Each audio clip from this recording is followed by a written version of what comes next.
I met a bunch of indie game devs last month, and we all got an office together. I saw that on Twitter. Are you guys like proper paying like a lease together and you kind of get to control the whole space yourself? That is fucking awesome. I'm so jealous. I'm wearing not pajamas and like planning my lunches and packing lunch, and I don't know, it is nice. And it's also nice to like work with people who are doing the exact same thing I'm doing and all struggling together.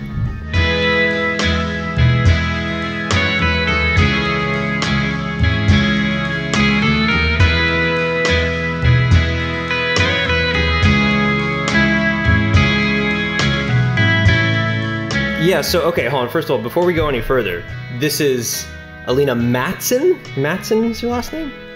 Okay. Yes, I feel like Matson. I never say your last name. I always say Mechalina, and I was like... I'm Mechalina. Yeah, I'm Mechalina on the internet. Earlier this year, I quit my job in mechanical engineering and went all in on my game dev dreams, and I'm currently full-time trying to start a game studio, trying to start a game, and it was all inspired actually by Steven's videos. The biggest hurdle I had from getting into game dev was the programming dev aspect, and I was looking at, Unreal blueprints, I was looking at Bolt, and then I ran across Steven's videos for Playmaker, and I'm like, yo, I get this, like, I get how this visual scripting works. Playmaker was a better fit for a mobile title. Yeah, I kind of just, like, jumped, like, right into it, and it's, like, kind of crazy. Yeah, and you're fully in it. You went to a conference too recently, didn't you? Yeah. I was able to showcase our demo at a local conference. So I'm located in the Minneapolis area in Minnesota, USA.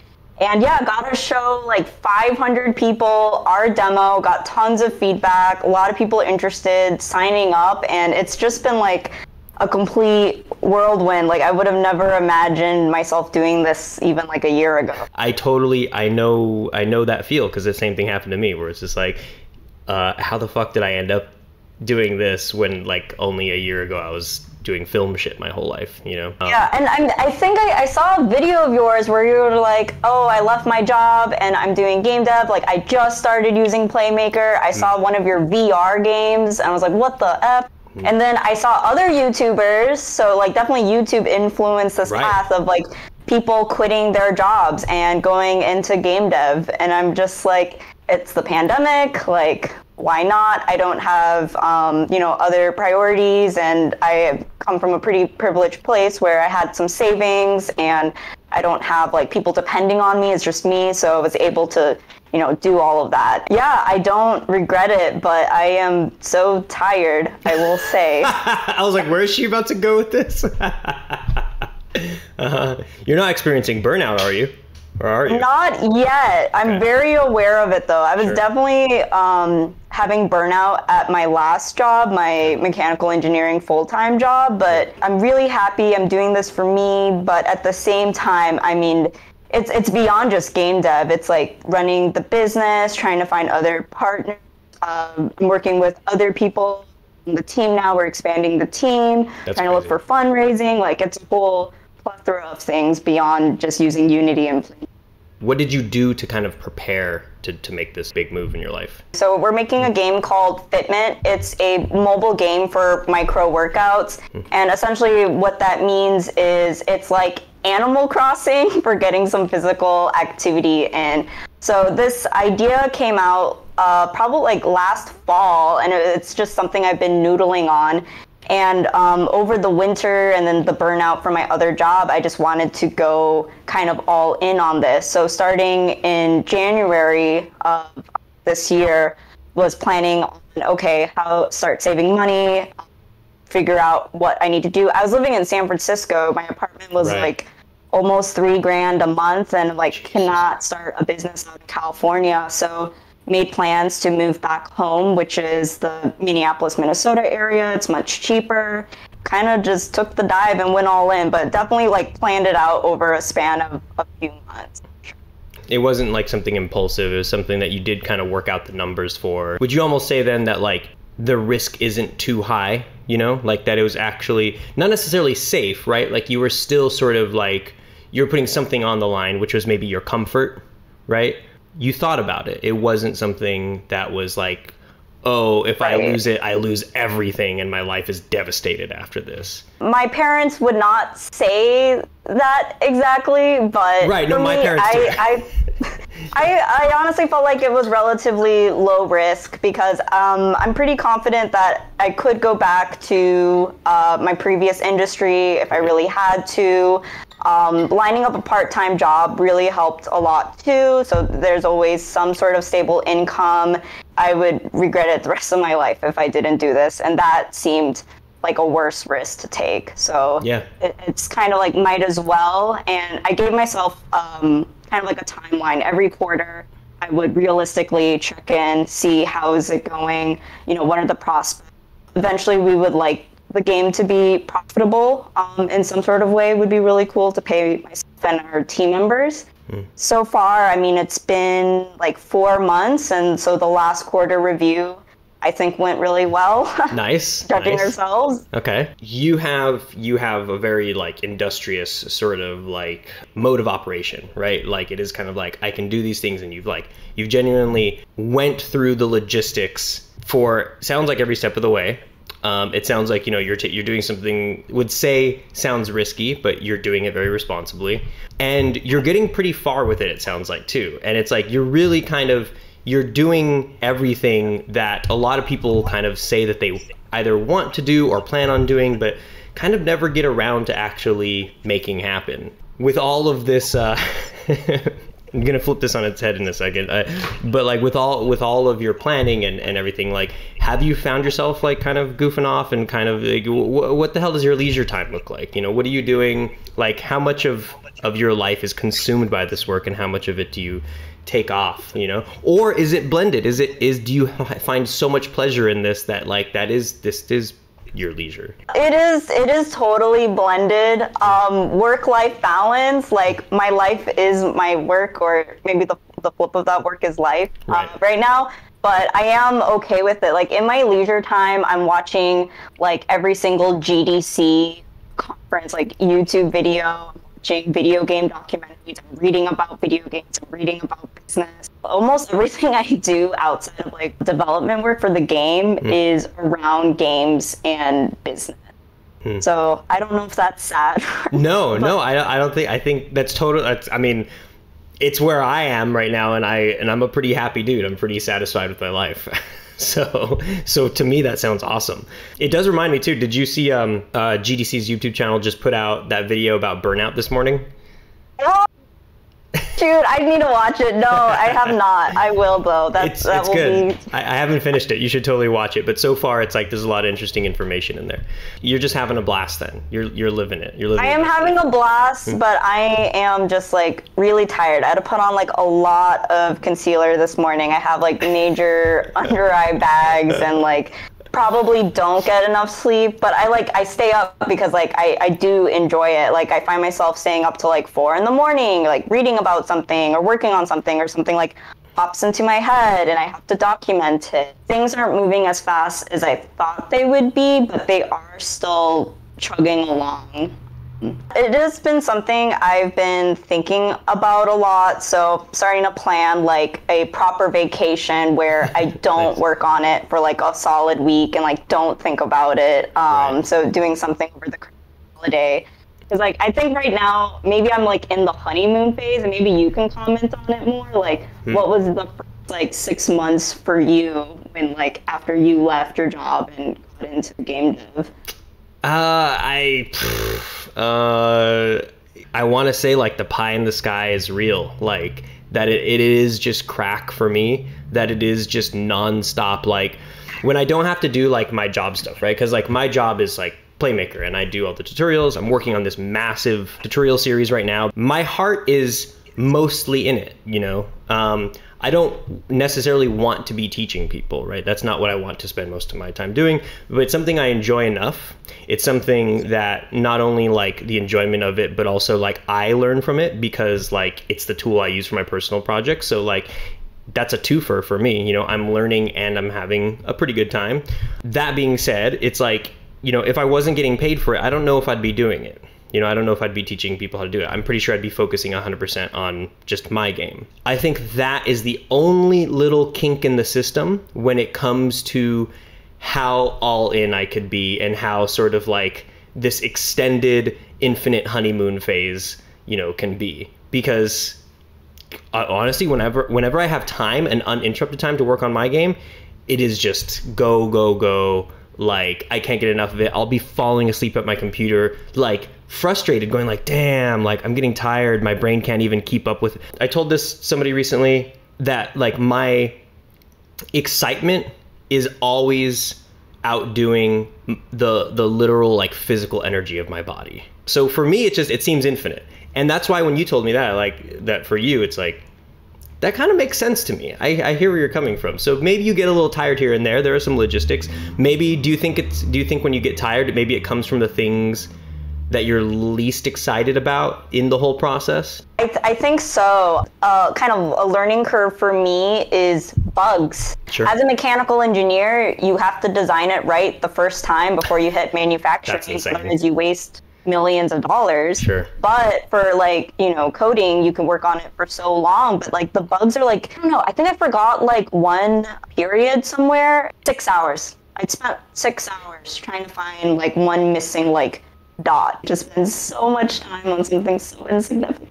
Right. It's a house of cards for sure. So the bane of your existence right now is fixing bugs. And I guess, yeah, it can drive me crazy doing bugs too. But is there anything that's sort of like on the peripheries of your job, like the businessy stuff, the sort of like, you know, things that aren't really tied to it that... The thing that I'm working on right now that is pretty difficult is the fundraising thing. So I did come from like Silicon Valley, and so I've seen kind of the whole VC venture capitalist model, and there's a lot of game-friendly VCs, but just trying to find outside external funding for the project, I think would just really accelerate us and kind of hire out some key roles that we're missing. Like, I could totally build it myself, but I think it's gonna take too long, and I just know other people will do a better job. I don't think my expertise is being a developer. I kind of see myself more as like a producer or a project manager, and maybe a little bit of creative directing for this, but definitely looking for a lead game dev right now, but like that person needs to be paid. You won't have to micromanage somebody because it is kind of an evolving vision then.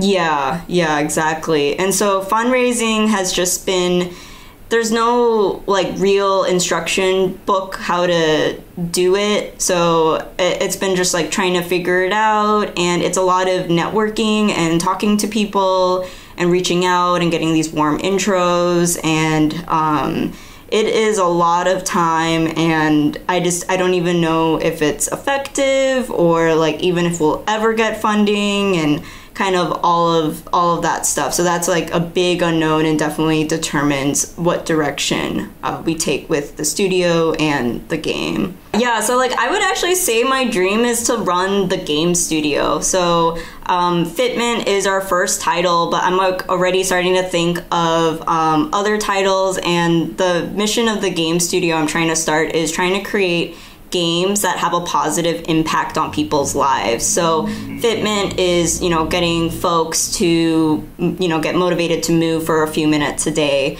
And I'm definitely like a big picture person. I do like some of the business side, maybe more like project managing and managing the development of a game, maybe not like writing all the C# code, but I will say the one thing I don't like is definitely just the fundraising side. Like, I'd rather stay like internal to my team and manage that process. So that's like the big picture view, but like, you know, gotta start somewhere, and gotta start with like making a prototype. Do people even like the game, the concept? And so that's where Playmaker comes in, and like getting the prototype done and out there and testing and yeah, all that good stuff. Pre-Unity game engines or even like no-code tools, this would have not been possible. Like, I would have need to have come from the games industry with a programming background. And now, yeah, I can kind of do a little bit of everything and see where it goes. I saw a tweet recently. You started playing BioShock. Since that tweet, I have not played. So, you know, there's a couple of those games out there that are like the classics, like the modern day classics that you have to play. And BioShock has been on my list. So I got the collection for Nintendo Switch and I started it. The first opening scene was great. And I don't know, I'm like 30, 45 minutes into it. And I haven't touched it since. I have to like find my way back. I saw like the little girl, like, I don't know, attacking some people and I'm lost and there's like a frozen room that's like frozen over and I can't get through it. And then the map isn't very good and I'm kind of stuck and I hate being stuck in games. And I'm so used to like maybe more modern day first person shooters that it was the controls that were like getting to me. Something about like switching between magic and your gun and all of that was like throwing me off a lot. Sure. In recent times I've been trying to find games that are like that because I kind of have that same experience, except for me it was just like I liked it. And I was like, oh man, like I really liked the whole magic in this hand, gun in this hand, you know, non-linear, totally exploring kind of thing, right? I liked just kind of finding my own way. It's really hard finding it. So I'm playing Dishonored right now, which is kind of coming close, and it's like similar people were involved. And okay, so you're not enjoying BioShock. Have you been playing anything else? Has anything else kind of got your attention? Are you playing any other games for funsies? Because I'm making a mobile game, I've gotten really into mobile games. A lot of it for research and revisiting like the really big mobile games to see what they're doing. So like Clash of Clans, Pokemon Go. There's this adorable Korean app called Dear My Cat about cat heaven, and you collect cats, and it's adorable. And so it's really fun to go into those like really big mobile games because they have the top monetization designers. They have like A/B test every single aspect. So these games are perfected to make you spend money, which is not exactly what I'm trying to do, but now that I'm viewing these games from a game design lens, it's become very fascinating to go back to these games. Yeah, because I guess you can maybe even repurpose like the same sort of design models to get people to addictively spend money. Maybe you could repurpose for people to addictively exercise and treat their bodies well. Exactly. Yeah, that's exactly it. Because some of the tactics are completely like predatory, making people spend like that much money and like the amount of advertisements and everything. But a lot of that can be used for good things and good gamification. And so that's what I've been carefully studying. So maybe I'm not playing those games for fun, except for Dear My Cat. That one does, yeah, you kind of lit up when you started explaining that one. And it does sound absolutely outrageous. I mean, it's just an idle clicker game too, but there's something about it, about the game world, the low poly graphics. I don't know. It's just this like, it's like a little cupcake or something. Okay, so you're playing mobile games. No sort of like story based or kind of more like fiction. Oh, I'm replaying Witcher 3. Did you finish before or no? I did, but I didn't get to the expansion packs, and turns out the expansion packs only work on the Game of the Year edition, so I had to replay the whole game on the new edition. So now I just got to the expansion packs. But Witcher 3 is probably one of my favorite games and is very different from the type of game that I'm making right now. What is it about that game that like made you enjoy it enough to play it through a whole second time just for that DLC?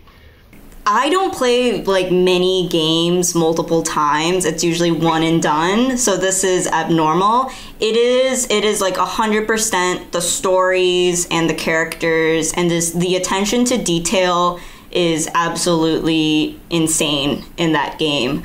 So all the stories are kind of based off of the original Polish novels, and I started even reading the books now and getting like really, really into it. But it's like there's twists, there's turns, and just this whole like the lore is insane. Like there's like 4 types of vampires in the Witcher universe, and now you start to know the differences, like the high vampires, this vampire, and I don't know, it's like if you're into like that Lord of the Rings or just really intricate storytelling, that's what this game has. I think it's the best story I've ever like played through. It's like everything Skyrim like should have been. Oh, bold statement.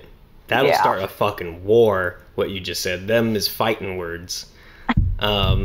Maybe in Skyrim you're kind of like this big hero of the world and everything revolves around you. In Witcher, I think it's more nuanced. Like you are like this trained monster assassin, and so you kind of are on the outskirts of society. I don't know if it's called like racism, but you know, being against like the different classes, the elves, the trolls, the kind of like an analog for like, I know fantasy has always been a vehicle for telling those types of stories. So yeah, like bigotry. Yeah, just stories of bigotry, of class, of being this outsider, and it's so fascinating, and it kind of touches on all those subjects. And you are the hero in the game, but you're like kind of like an anti-hero. Like sometimes you just do things because you need the money, and not necessarily to save people. Sure. What is the shadiest, shystiest thing that you've done because you needed money in the game, not in real life?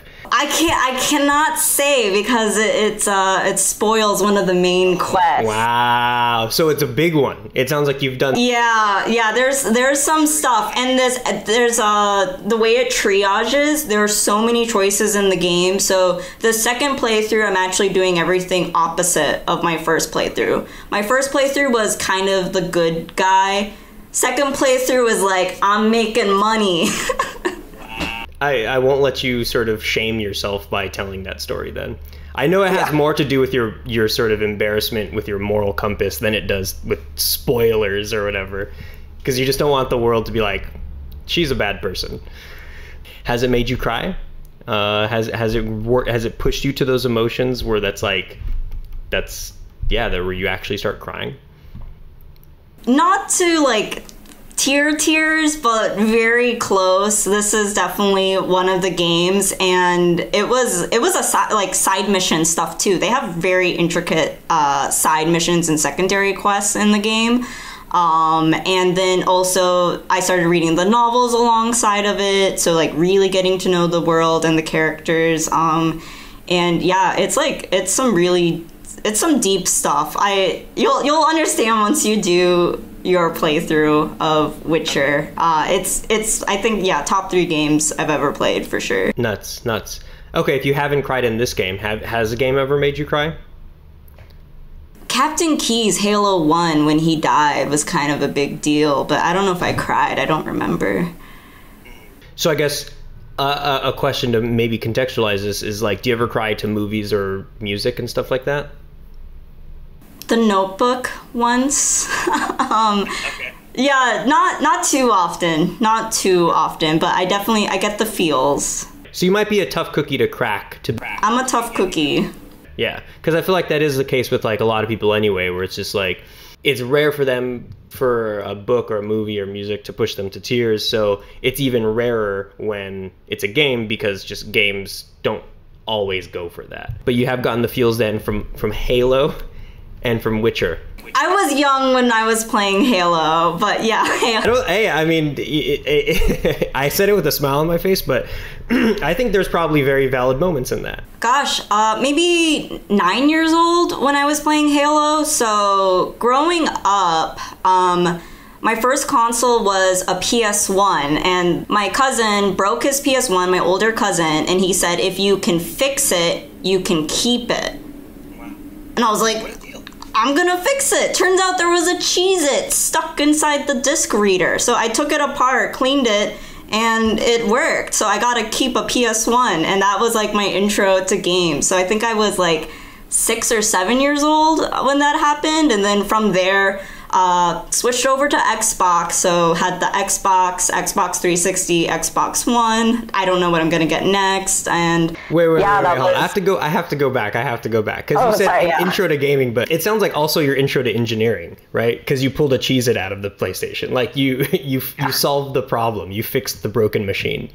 Was there? I have to know this now. Like, can you please describe in more detail this Cheez-It problem, this Cheez-It bug? So like on the the little like disc reader, the disc head that like goes back and forth to the optical part. Yeah. So there was just like a part of a Cheez-It like just jammed in there. So I think my cousin or one of his friends, probably with Cheez-It hands, was like putting in and out a disc, and it got lodged in there. Okay, so it was like a little crumb, and it was like full on in it. That is such a little boy problem. Like, what was the console that you spent the most time with, do you think?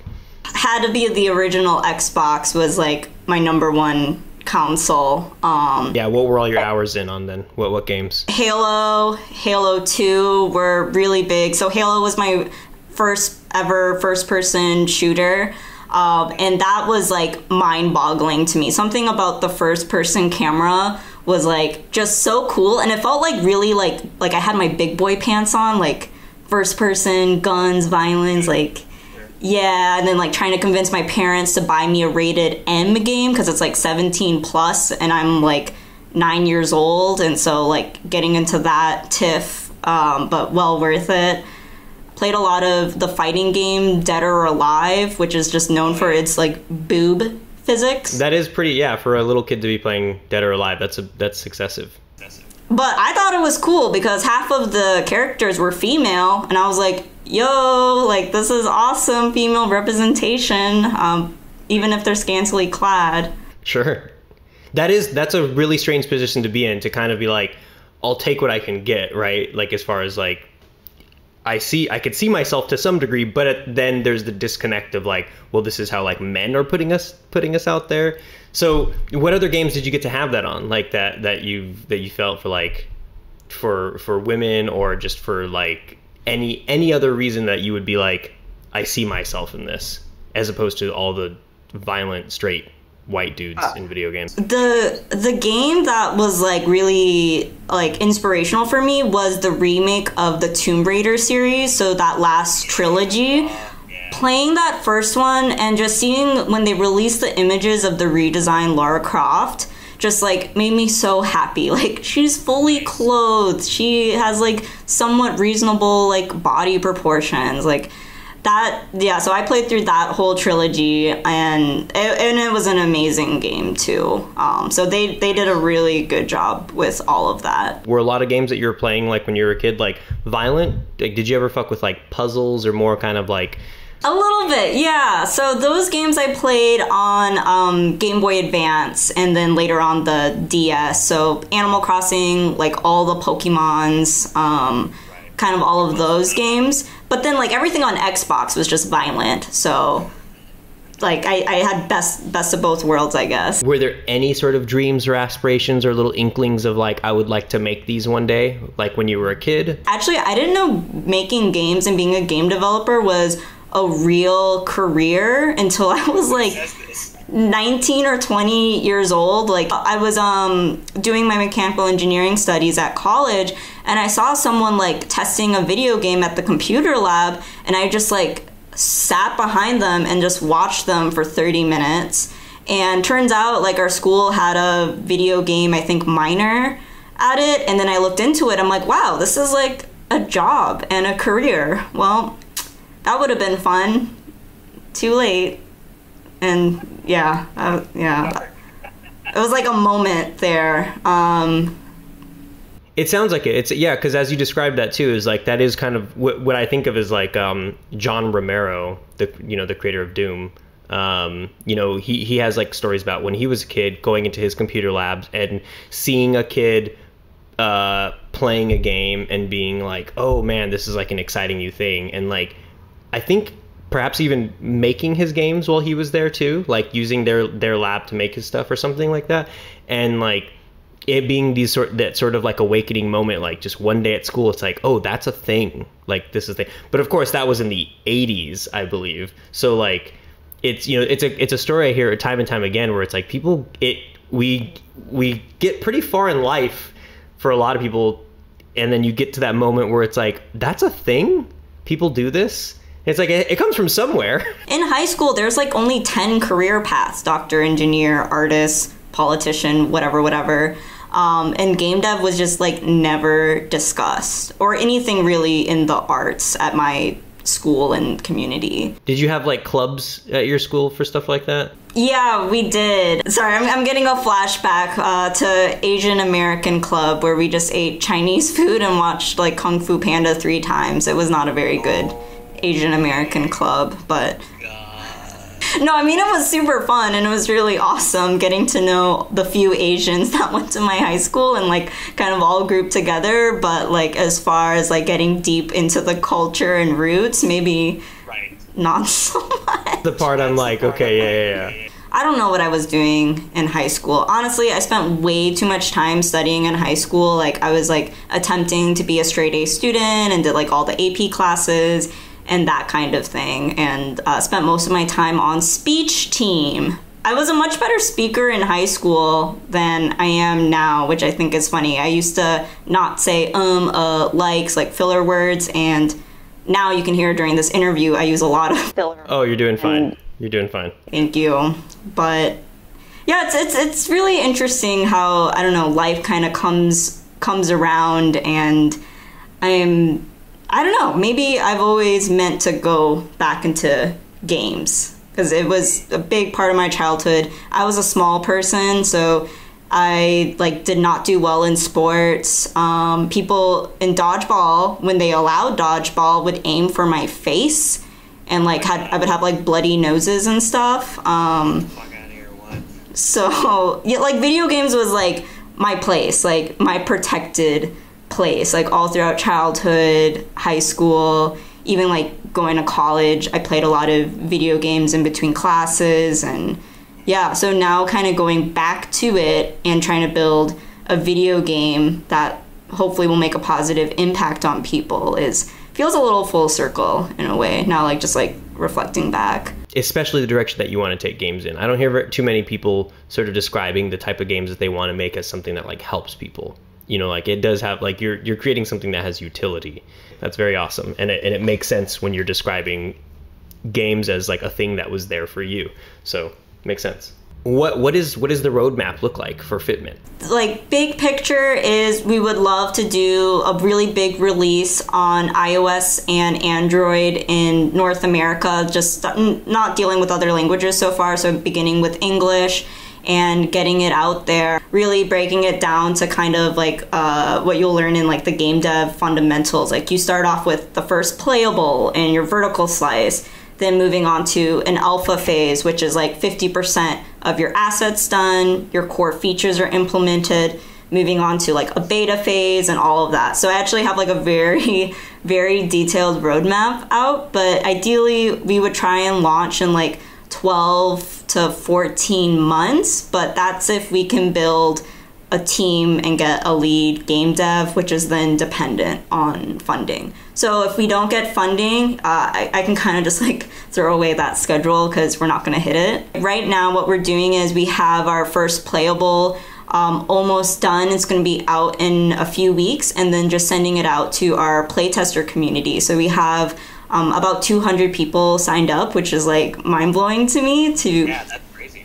Try out Fitment and just see what they like, because definitely taking like a commercial approach to this. Like this is not my dream game. This is the game that I'm making for the community, and so the community's opinion is much more important than my vision. So we used to have like a story mode and a dialogue feature in the game, and then the feedback we got was, yo, I just want to exercise. I don't want to read through these cutscenes and like do all this dialogue stuff.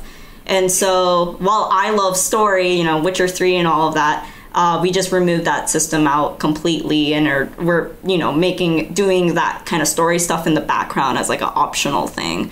So just trying to figure out like what really motivates people to do this kind of hybrid game and exercise. What does the schedule look like if you don't get that?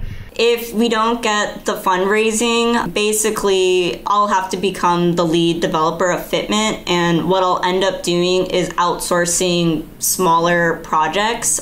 For instance, maybe we can talk offline about this, like the multiplayer aspect and like the systems. Like I feel like I need a back-end engineer for that, and I think that could be a smaller project to outsource, but I would need to personally save money come up with the budget, the exact plan, because I need to understand it too if I'm going to implement it, and then outsource that. So I think our 1 year schedule could stretch out, I don't know, 3 or 4 years, which that sounds like a long time. I'm willing to do it, but yeah, kind of piecemeal things together. Sure.